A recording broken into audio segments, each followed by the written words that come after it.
Hello friend, कैसे हैं। Congratulation to India. बहुत बड़ी जीत, अभी तक की इंडिया की सबसे बड़ी जीतों में से ये एक है और नंबर 1 पे है। यानी आज जो इंडिया ने इंग्लैंड को हराया 434 रनों से, ये पहले पोजीशन पे, सेकंड पे आता है न्यूजीलैंड जिनको उन्होंने 372 और उसके बाद आता है 337 और उस साउथ अफ्रीका के खिलाफ उन्होंने जीत दर्ज की थी। चलिए हम बात करते हैं डिटेल में और कौन सी ऐसी गलतियां की इंग्लैंड ने जिसकी वजह से उनको ये खामियाजा भुगतना पड़ा। स्टार्टिंग करते हैं, पहले इनिंग में इंडिया ने बैटिंग करते हुए ज़बरदस्त 445 का स्कोर बनाया था। उसमें रोहित शर्मा का ज़बरदस्त कंट्रीब्यूशन था, 131 रनों का ज़बरदस्त कंट्रीब्यूशन था क्योंकि बाकी प्लेयर उतना चल नहीं पाए थे। उसके बाद जडेजा 112 रन और सरफराज खान ने काफ़ी अच्छी बैटिंग करा हुआ था। अगर बॉलिंग की बात करें तो मार्कवुड ने ज़बरदस्त बॉलिंग करते हुए 4 विकेट निकाला और रेहान अहमद ने 2 विकेट निकाला था। उसके अगेंस्ट 445 के अगेंस्ट जब इंग्लैंड खेलने आई तो लगा कि ये लोग जो एग्रेशन क्रिकेट खेलते हैं कुछ कारनामा करेंगे, लेकिन इंग्लैंड टीम अगर 153 का स्कोर छोड़ दें और स्ट्रोक का 41 का रन जो बनाया उन्होंने उसको छोड़ दें तो कोई भी बल्लेबाज कुछ कर नहीं पाया, कुछ खास कर नहीं पाया। जितने भी उनके बल्लेबाज है सब जल्दी जल्दी आउट होते रहे। मतलब उनको कौन सी घाई है, क्या ऐसा पड़ा हुआ, क्यों इतना जल्दी आउट होने की सोच रहे हैं, समझ से परे था। 153 का ज़बरदस्त बैटिंग करा डकैत ने और उसके साथ स्टोक ने 41 बनाया। अगर हम बॉलिंग की बात करें तो श्रीराज ने 84 रन देके 8 विकेट निकाला, 4 विकेट निकाला और जड्डू ने यानी जडेजा ने 2 विकेट निकाला। जडेजा का शानदार शतक भी था और 2 विकेट भी उन्होंने पहले इनिंग में निकाला। जब इंडिया ने बैटिंग करने के लिए वापसी करी तो उस समय इंडिया 126 रन का लीड ले रहा था और जिस हिसाब से लग रहा था, जैसे कि मैंने कल के वीडियो में मैंने बताया आपको कि इंडिया चाहेगी कि एक बड़ा स्कोर और करीब 550 ऐसा स्कोर बनाए कि हो सकता है कभी कभार कोई बैट्समैन टिक जाए। जैसे कि पहले इनिंग में स्पेशली पोप ने जिस हिसाब से बैटिंग करा हुआ था 196 का, उस तरह अगर कोई बल्लेबाज टिक जाता है तो हो सकता है इंडिया के लिए थोड़ा परेशानी, क्योंकि ओवर अभी भी बहुत पड़े हुए थे। पहले ज़बरदस्त बैटिंग करते हुए स्पेशली हम बात करें शुभमन गिल ने 214 रन नॉट आउट रहे। उसके बाद गिल ने 91 अनफॉर्चुनेटली रन आउट हो गया और उसके बाद सरफराज ने जिस हिसाब से बैटिंग करा ज़बरदस्त ताबड़तोड़ बैटिंग करा। ओवरऑल देखा जाए तो इंडिया की ज़बरदस्त बैटिंग परफॉर्मेंस थी, बॉलिंग भी परफॉर्मेंस थी। इंडिया ने सेकेंड इनिंग में 430 का जो विशाल का स्कोर बनाया। उसके बाद 557 रन चाहिए थे इंग्लैंड को जीतने के लिए, जो बहुत ही मुश्किल था। शायद ही कोई टीम इतना बड़ा रन चेस कर पाती, लेकिन इंग्लैंड जैसे कि बोलता है कि वो 600 रन रहेंगे तो भी चेस करने के लिए जाएंगे। लेकिन हालांकि आज वो थोड़े कंफ्यूज दिख रहे थे, वो चेस करने जाएँ, डिफेंड करें या मारें, इनको समझ में उतना कुछ नहीं आ रहा था और उसी के चक्कर में आज विकेट गिरते रहे। आप समझिए दो जो हाईएस्ट स्कोरर थे उसमें एक थे मार्कवुड जिन्होंने 33 रन बनाए और उसके बाद हार्डली जिन्होंने 16 रन बनाए, 16 रन बनाया। और आप समझिए बाकी जितने भी बल्लेबाजों की बात करेंगे, आप डकैत की बात करेंगे, आप रूट की बात कर लें, आप ब्रिस्टो की बात करें, स्ट्रोक की बात कर लें, फोक्स की बात कर लें, कोई भी टॉम हार्टली, रेहान अहमद, ये कोई भी नहीं चल पाया। उसका रीज़न था जिस हिसाब से इंडिया ने बॉलिंग की। स्पेशली अगर हम बात करें तो जडेजा ने ज़बरदस्त बॉलिंग कर दी, उन्होंने 5 विकेट चटकाए और ये मतलब समझिए 5 विकेट इसमें लिए, 2 विकेट तो पहले इनिंग में लिया, 112 रन बनाए। मतलब ज़बरदस्त परफॉर्मेंस रहा। अगर ये जीत की ओवरऑल अगर बोला जाए कौन कौन हीरो था तो पहले नंबर पे आएंगे यशस्वी जायसवाल जिन्होंने दोहरा शतक बनाया। दूसरे नंबर पे आते हैं जडेजा जिन्होंने पहले इनिंग में शानदार बैटिंग करी, सेकेंड इनिंग में ज़बरदस्त बॉलिंग करा। थर्ड पे आते हैं कप्तान रोहित शर्मा जिन्होंने 131 रनों की ज़बरदस्त पारी खेली। उसके बाद आते हैं सिराज ने भी पहले इनिंग में अगर 4 विकेट नहीं चटकाए होते तो हो सकता था वो आराम से वहाँ तक पहुँच जाते। तो कहने का मतलब है ओवरऑल जिस हिसाब से परफॉर्मेंस दिया इंडिया ने वो जीत की हकदार थी। और जिस हिसाब से इंग्लैंड ने अपना बैटिंग करा ना, वो लग रहा था कि उनका एक ही इंटेंशन है, आओ मारो और जाओ। क्योंकि वो पहले जो मैच था उसमें उन्होंने जीत दर्ज की तो उनका कॉन्फिडेंस बहुत हाई था। हम बहुत सारे आंकड़े दिखा रहे थे कि इतने मैच हुए, 10 मैच हुए, 8 जो है इंग्लैंड जो है वो जीती है बिकॉज ऑफ बैच बॉल। लेकिन क्या हुआ अभी आपको पता है, आप सिचुएशन, टेस्ट मैच है, आपको सिचुएशन के हिसाब से खेलना पड़ेगा। आप ऐसा नहीं कि जो आप आए और मारे और चले गए। उस हिसाब देखिए मार्कवुड ने बैच बॉल का अच्छा एग्जांपल दिया, वो आए बहुत कम गेंदों पे उन्होंने 33 का मारा और ज़बरदस्त पिटाई करा।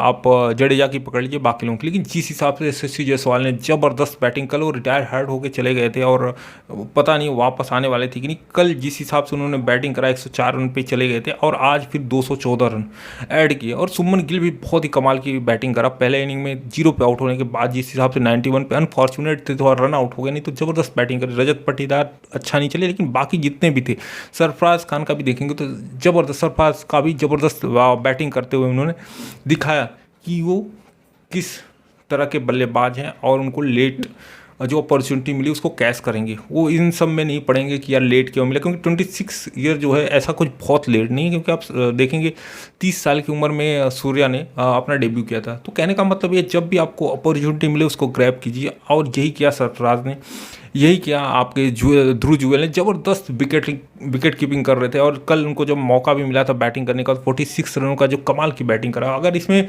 किसी ने थोड़ी सी गलती की, अगर ओवरऑल देखा जाए, तो रजत पाटीदार उतना कुछ खास कमाल नहीं कर पाए। ओवरऑल पूरी टीम परफेक्टली अपना काम कर रही है, और जिस हिसाब से टीम एक होनी चाहिए, विनिंग टीम, वो टीम है।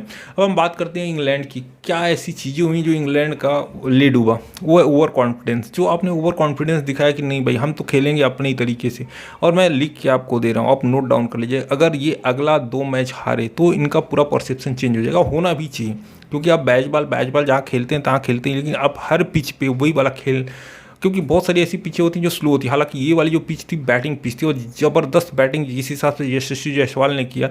आप देखिए इंग्लैंड का कोई भी खिलाड़ी नहीं, ऐसा नहीं कि इंडिया की बॉलिंग मतलब अच्छी है, लेकिन फिर भी आप इतने कम रन पे ऑल आउट कैसे हो सकते हैं? 122 रन पे ऑल आउट हो जाते हैं।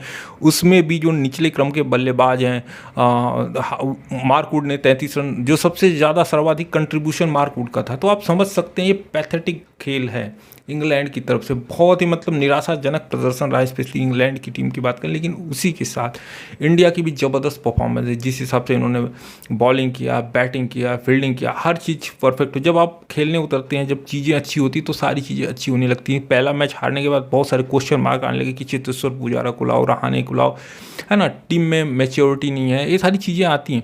लेकिन जब आप जीतना शुरू करते हैं तो क्या होता है, ये होता है कि आप दिखाते हैं कि भाई ये टीम परफेक्ट है, ये परफेक्ट कॉम्बिनेशन आपका ये चल रहा है। देखिए 2 टॉप क्लास के 3 स्पिनर टॉप क्लास, आप देखिए जडेजा, अश्विन और कुलदीप, और साथ में 2 टॉप क्लास के फास्ट बॉलर।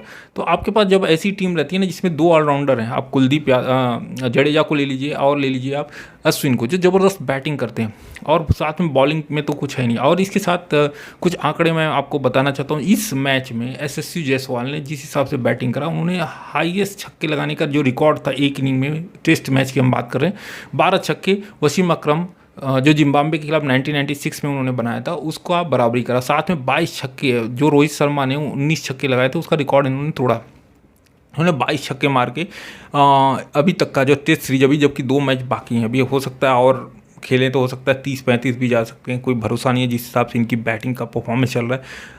इसके साथ ही अश्विनी जो है दूसरे ऐसे बॉलर बने जिन्होंने 500 विकेट लेने वाले बॉलर बने। इससे पहले अनिल कुंबले सर हैं। तो बहुत सारी ऐसी चीज़ें हुई जो इस मैच में हाईएस्ट रनों से हराया, जैसे कि मैंने आपको बताया 434। ये इंग्लैंड को देखना पड़ेगा कि आप जो इंडिया में प्री प्लान करके गए थे, यहाँ से आप प्रैक्टिस नहीं करेंगे, आप दुबई जाकर प्रैक्टिस करेंगे, सारी चीज़ें आपने किया, कुछ भी सक्सेस नहीं हुआ। आप देखेंगे कुछ भी उनका चला नहीं। अब जिस देश में आते हैं वहाँ पर प्रैक्टिस कीजिए, वहाँ के बॉलरों को समझिए, वहाँ पे बहुत सारी चीज़ें जो आपको समझने। आप यहाँ से जाते हैं दुबई, फिर आते हैं, क्या चेंजेस हुआ, और पैथेटिक हार। आप अगर इंडिया में रहते तो हो सकता है इससे अच्छा परफॉर्मेंस हो सकता था, लेकिन आप गए हारे। बेन स्टोक को सोचना पड़ेगा। आप कोच की बात मानिए, लेकिन आंख बंद करके मत मानिए, क्योंकि देखिए क्या होता है, जब आपने किया, आपने पास्ट रिकॉर्ड देखा कि भाई बाकी टीमों को हमने ऐसे ही हराया, तो हम इंडिया को भी ऐसे ही हराएंगे। लेकिन आपने ये भूल गए कि इंडिया जो है पहले रैंक की टीम आती है। ऑस्ट्रेलिया और इंडिया में हमेशा चलता रहता है पहला और दूसरा पोजीशन के लिए। तो आप उस टीम से लड़ने आए थे, तो आपको उस हिसाब की तैयारी। अभी साउथ अफ्रीका भी जो मैच खेल के गई, देखिए उन्होंने बहुत ही ज़बरदस्त कांटे की टक्कर दिया, लेकिन जो इंग्लैंड की टीम जिस हिसाब से खेली, वो एक तरफा मैच होता गया। पहला मैच भी जिस हिसाब से इंडिया ने हराया, बहुत बुरी तरह रहा है। उसके बाद पहला मैच हालांकि उन्होंने जीता था, लेकिन वो भी बहुत दम इंडिया जीतते जीतते हारा था। 28 रनों से, जो 28 या 22 रनों से जो इंडिया ने हार इंडिया को मिला था, वो बहुत ही नज़दीकी मामला था। अगर वो लास्ट विकेट थोड़ा सा और टिक जाता तो हो सकता था इंडिया जीत सकती थी। तो कहने का मतलब, आप उतना ये बोल सकते हैं एंटरटेनमेंट बहुत भरपूर हुआ, लोग वनडे की तरह मैच देख रहे हैं, ये बहुत अच्छी बात है और इंग्लैंड के लिए इसको शुक्रिया अदा करना चाहिए। लेकिन बाकी चीज़ें क्या, आपका परफॉर्मेंस भी मायने रखता है, वो आप कहीं ना कहीं मिसिंग करते हैं। कॉन्ग्रेचुलेशन टू सुमन गिल, जिस हिसाब से वो अपने फॉर्म में आए। कॉन्ग्रेचुलेशन टू SSC जायसवाल, जिन्होंने इतना छोटा कैरियर में 2 सेकंड दोहरा शतक मारा, उन्होंने ज़बरदस्त बैटिंग की, जिस हिसाब से बैटिंग कर रहे हैं, फ्लोलेस बैटिंग कर रहे हैं। सरफराज खान ऐसे बल्लेबाज बने जिन्होंने दोनों इनिंग में, इससे पहले श्रेयस अय्यर थे जिन्होंने दोनों पारियों में अर्धशतक जड़ा हुआ था। तो ये बहुत सारी चीज़ें होती हैं, आपको बहुत अच्छे अच्छे खिलाड़ी मिलते हैं। अब सरफराज खान के लिए आप देखिए निचले क्रम में आपको बल्लेबाज मिला, ध्रुव जुरेल जैसा शानदार विकेट कीपर आपको मिला, बैटिंग भी अच्छा, हालांकि आज उनको बैटिंग करने का मौका नहीं मिला। भरत भी बैठे हुए हैं। रजत पाटीदार के लिए थोड़ा सा आप बोलेंगे कि अनलकी रहे या थोड़ा कैजुअल हो गए, जिस हिसाब से उनको बैटिंग करने का मौका दिया गया था नहीं मिले। लेकिन ओवरऑल जिस हिसाब से इंडिया ने मैच जीता, काबिल तारीफ है और कॉन्ग्रेचुलेशन टू इंडियन टीम। और जिस हिसाब से रोहित शर्मा ने फ्रंट से खेला 131 का जो उन्होंने लीड किया, और साथ में जड्डू ने जो बैटिंग करी, कमाल की बैटिंग। अगर वो जडेजा और रोहित शर्मा अगर उस हिसाब से नहीं खेलते और 445 रन का स्कोर नहीं बना पाते, तो हो सकता है आज इंडिया इतनी आसानी से ये मैच जीतती जरूर, लेकिन इतनी आसानी से जीतने के चांसेस थोड़े कम रहते। चलिए देखते हैं अगला 2 मैचों में क्या होता है। लेकिन जिस हिसाब से इंडिया ने बैटिंग, बॉलिंग, फील्डिंग करा, ये दिखा दिया कि वो क्यों नंबर 1 पोजीशन के हकदार हैं। क्यों उनके बॉलर, जब हम बात करते हैं स्पिनर ऑलराउंडर की बात, क्यों जडेजा नंबर 1 टेस्ट ऑलराउंडर हैं। क्यों जसप्रीत बुमराह की जब बात करते हैं तो ज़बरदस्त बॉलिंग करते हैं, टेस्ट में उनकी जैसा शायद ही कोई बॉलर हो।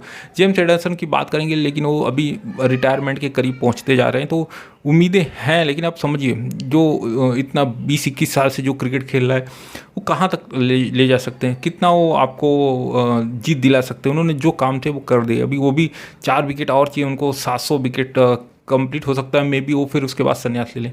चलिए मिलते हैं नेक्स्ट वीडियो में। अगर आपने चैनल को सब्सक्राइब नहीं किया तो सब्सक्राइब कीजिए। और आज सब लोगों ने, क्योंकि संडे था, सब ने मज़ा किया होगा, सब ने यशस्वी जायसवाल की शानदार पारियां देखी होंगी और आपने भरपूर इन्जॉयमेंट लिया होगा इस मैच से। चलिए मिलते हैं नेक्स्ट वीडियो में। अगर आपको ये वीडियो पसंद हुआ, एनालिसिस जितने भी हम लोगों ने किया करेक्टली किया, अगर पिछला वीडियो आप जाएंगे तो मैंने यही बोला था कि 500-550 का रन इंडिया को देना चाहिए, इंडिया ने वही दिया। चलिए मिलते हैं नेक्स्ट वीडियो में, तब तक के लिए जय हिंद, जय भारत।